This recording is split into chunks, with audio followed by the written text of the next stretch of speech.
Lady Lucan, whose husband famously vanished more than 40 years ago, has left her fortune to a homeless charity after cutting her children out of her will, Shelter confirmed. Veronica, the Dowager Countess of Lucan, was found dead at home in Westminster in September, after she had been reported missing. An inquest ruled last week that the aristocrat had killed herself after a false self-diagnosis of Parkinson's disease.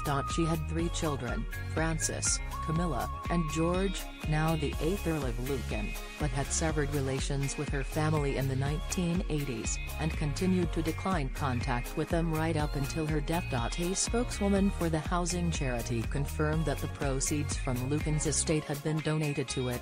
She said, at a time when over 300,000 people in Britain are without a home, we are incredibly grateful for the support we receive.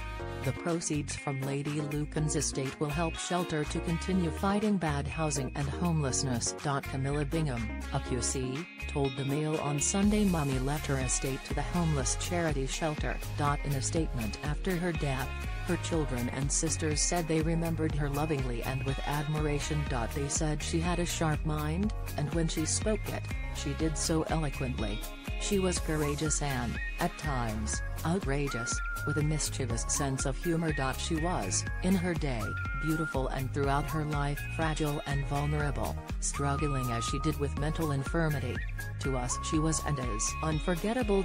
Lucan had been the only known witness to the terrible events in 1974 that led to the murder of her children's nanny, Sandra Rivet, 29, at the family home in Belgravia, central London. The Countess maintained that the nanny had been bludgeoned to death by her estranged husband, John Bingham, the 7th Earl of Lucan, who in the dimly lit basement had mistaken Rivet for his wife. Lady Lucan was also severely beaten before escaping and raising the alarm at a nearby pub, the Plumber's Arms. Lord Lucan vanished after the murder, and his borrowed car was found abandoned and blood-spattered, with a section of bandaged lead piping in the boot, at the cross-channel port of New Haven, East Sussex. A year later an inquest jury declared that the wealthy peer had killed Rivet. Although officially declared dead by the High Court in 1999, he was reportedly sighted in Australia, Ireland, South Africa, and New Zealand, and there were claims that he had fled to India and lived as a hippie called Jungly Berry. Last year, Lady Lucan gave a television interview in which she said she believed her husband